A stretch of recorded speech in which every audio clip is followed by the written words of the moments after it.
మన ప్రభువును మన రక్షకుడైన యేసుక్రీస్తు నామమున అందరికీ వందనాలండి.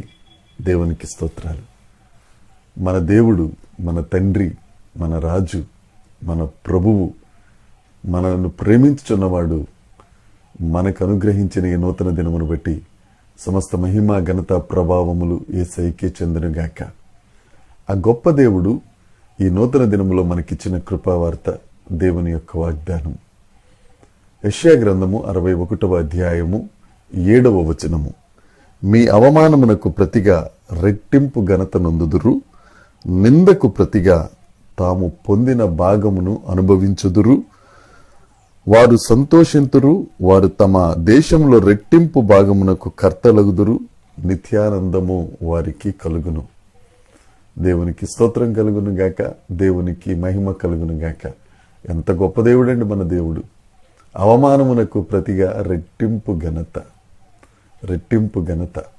పరిశుద్ధ గ్రంథం చెప్తుంది, పాపము అవమానాన్ని తీసుకొస్తుంది. అందరూ పాపము చేసి దేవుడు అనుగ్రహించే మహిమను పొందలేకపోతున్నారు. అంటే అందరూ ఏదో రకంగా అవమానానికి గురవుతున్నారు, నిందల పాలవుతున్నారు. ఏదైనా సంఘ విద్రోహ కార్యక్రమములు చేసి పట్టుబడితే వారు ముఖాలు దించుకుని ఎవరిని చూడలేక, ఎవరికి సమాధానం చెప్పలేక ఎంత కుమిలిపోతారో మనం అందరం గమనించిన వారమే.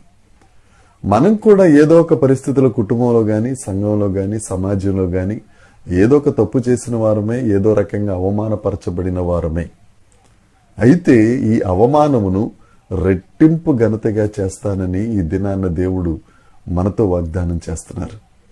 మనం చేయవలసింది మన పాపములకు, లేకపోతే మన అతిక్రమములకు, మన దోషములకు ప్రాయశ్చిత్తం చేసే యేసుక్రీస్తు ప్రభు చెంతకు మనం చేరాలి. యేసు రక్తం ప్రతి పాపం నుండి, ప్రతి అవమానం నుండి, ప్రతి దుర్నీతి నుంచి విడుదల దయచేస్తుంది. మనం పొందుకున్న అవమానాన్ని కొట్టివేసి రెట్టింపు ఘనత, నిత్యానందము, మన భాగమును మనం అనుభవించడానికి కృప చూపిస్తుంది. నిత్యానందము అనంటే ఎన్నడూ చిరిగిపోని సంతోషం, ఎన్నడూ తొలగిపోని ఆనందం మనం అనుభవిస్తాం. మనం అవమానం పొందిన వారం మనం దేవుని దగ్గరికి వస్తే, మనల్ని ప్రేమించుచున్న దేవుడు, మన కొరకు ప్రాణం ఇచ్చిన దేవుడు, ఆయన రక్తం చేత మనల్ని శుద్ధీకరించి మనకు ఘనతనిచ్చి, నిత్యానందం ఇచ్చి, సంతోషమునిచ్చి, ఆశీర్వదించి అనేకులకు ఆశీర్వాదంగా చేయటానికి ఆయన సిద్ధంగా ఉన్నారు. నా ప్రియ సహోదరి సహోదరుడా, ఇంకెందుకు ఆలస్యం? యేసయ్య దగ్గరికి వద్దాం. మనం పొందుతున్న అవమానం నుంచి విడుదల పొంది ఘనతకు పాత్రులమవుదాం, ఆనందాన్ని పొందుకుందాం. దేవుడు మనకు అనుగ్రహించిన ఆ భాగాన్ని మనం స్వతంత్రించుకుని యేసయ్య నామమును మహిమపరుద్దాం.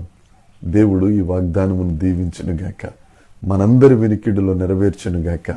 దేవుని కృప మనందరికీ తోడై ఉండునుగాక. ఆమేన్, ఆమేన్, ఆమేన్.